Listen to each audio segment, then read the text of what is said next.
we've got all 4 tires on now. We are just about done with everything except for the body panels and then the electronics. This is what it looks like. It's I love it. It's awesome.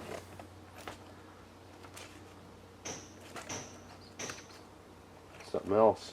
I'm getting excited. I want to get this done so I can go drive it. Let's go ahead and get out all of our pieces and parts and put our body panels on and see what this thing's going to look like.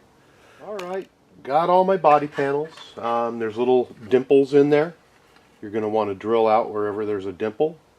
Take a look at your screw size and come as close to that as you can without going too big. We can start with any panel that we want. As long as this one's in my hand, I'm going to go ahead and start on that. Take note of your trimming. Make sure everything's trimmed up and fits in properly. You're also going to want to make sure that your mounting holes all line up good, which so far on this Axial kits I found that their body panel holes are right on the money. Haven't had any trouble with them yet. So let's go ahead and put a few body panels on. You just want to put them on until they touch. You don't want to over tighten them. If you over tighten them, you'll strip them out. This unit, there's 4.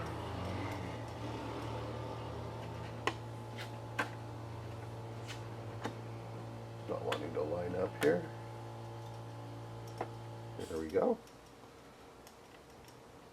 Just screw that in until it touches.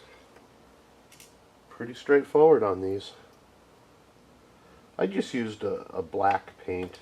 Like I mentioned earlier, I'm really not a painter. From what I gather, there's some really cool stuff that you can do with these, some of which are sticker panels, and I think that I had seen a few people on the forums actually advertising that they did them. I'm trying to find the hole under there. I know it's there somewhere. Oh well. Pull that back out and realign it. Get it to go in that hole. There we go.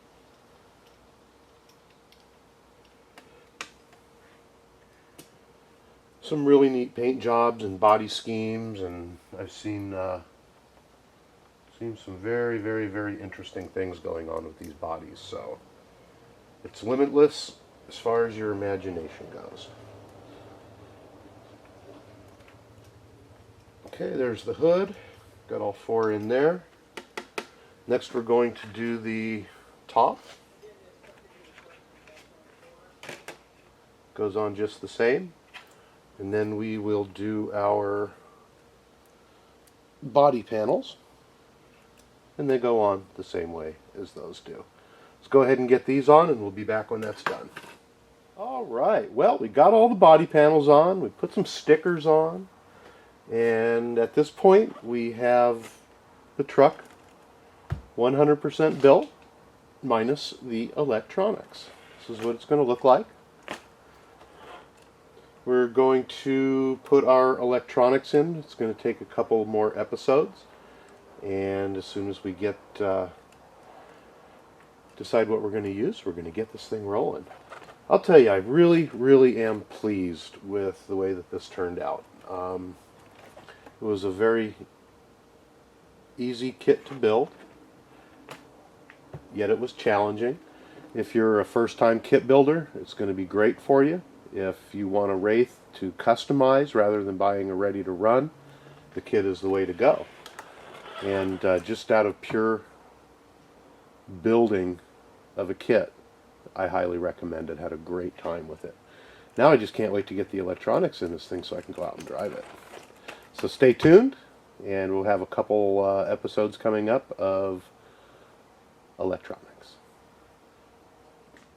For our next step here, we're going to install our electronics. Now, there's many different electronic combinations that you can use out there, varying from your electronic speed control, your ESC, your radio system, receiver, batteries, motors. You're going to have to do some reading, find out exactly what it is that you want to use, And a good place to do that is at rccrawler.com. Go on there, do a lot of reading. If you have any questions, post up your questions, and people will help get you in the right direction for what you want to use. We're using pretty basic stuff today, and it's going to be more than capable for us to go out and have fun with. The battery that we're using is a 2-cell LiPo battery, and I'm not going to get into makes and models or anything like that because there's just too many opinions out there. But at this point, we are using a 2-cell 5,000 milliamp LiPo battery. It installs very simply, and I've already pre-installed it here. And you're going to loosen your straps up, slide your battery pack in, and cinch it down.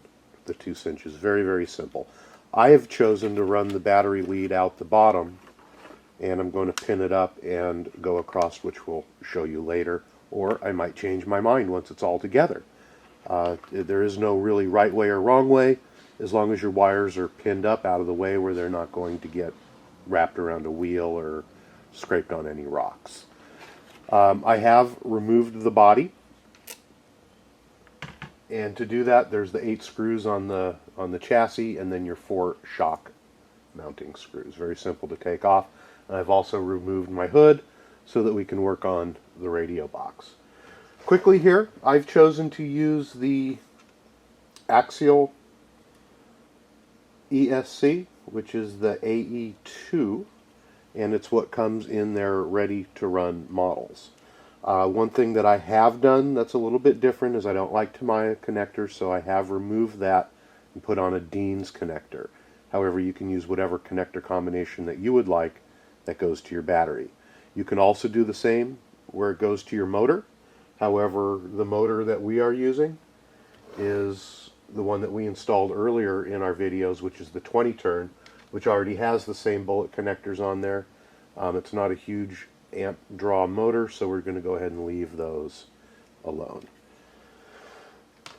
We have chosen to use our Spectrum radio system. However, there's many radio systems out there that you can use. As long as it is a minimum of a 2-channel, so that you have your steering and then your throttle and brake control. 3 channels good if you want to run some lighting or other options, such as I believe a dig unit will use another channel. So do your research if you're going to go out and buy a radio or use the radio that you have. All right, now that we've talked about all of our pieces and parts, let's go ahead and hook some stuff up here and do a systems check. For my receiver, we're going to plug our ESC into where it says throttle. Make sure that you do get your polarization right on here as far as your positive and your negatives go. We're going to plug in our servo into where it says steering.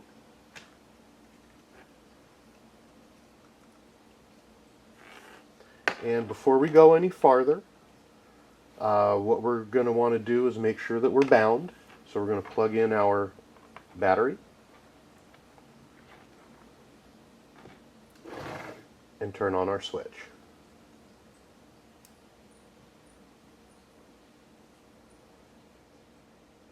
Okay, our ESC is all lit up.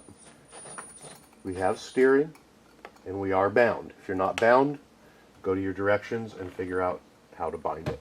Before we hook up the motor, let's check our steering. If your wheels are going straight, then your horn is adjusted properly. If your wheels are crooked and all your trims are correct, then you're going to have to readjust the horn on your servo. So let's go ahead and turn it back off again with your switch. What we're going to do at this point is we're going to hook up the motor to the ESC, and we're going to check and make sure that the motor is properly working. At this point, you're going to want to make sure that there's no wires in the way of the tires. You're also going to want to pick it up off the ground in case there's a runaway. At this point, let's go ahead and turn it on.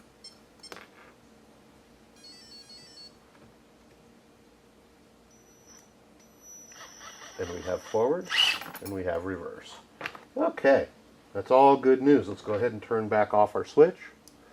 And we are going to turn off our radio and do some installation here. Let's get everything unplugged. And we'll be right back. We'll start installing the radio equipment.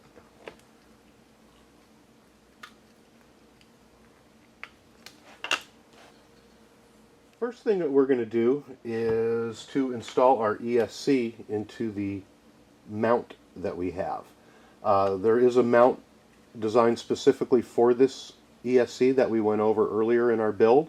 If you're using a different ESC, you can use the flat plate and use some double-sided tape. So what we're going to do is we're going to slide our ESC up through the bottom here and clip it into the supplied bracket, just like so. It goes in really easy. And our battery wire, we're going to figure out how to hold this up out of the way in just a minute, and it's going to go to the back. These are going to connect to the motor. We have the switch that we need to mount into the hole that we made earlier in our build, and then this is going to go up to the battery box and tucked away where it's nice and watertight. So we got a lot of stuff going on here. The switch itself, kind of hard to see, but there is a hole down here that we made earlier.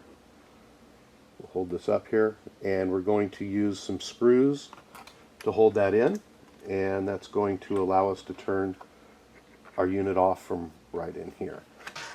So I'm going to go ahead and do that off camera, and I'll show it to you when we're done, and then we'll move to the next step. Alright, we have our switch hooked up now. You can see it from the back here, and you can also see from the inside here, where it's located, where it can easily be turned on and off.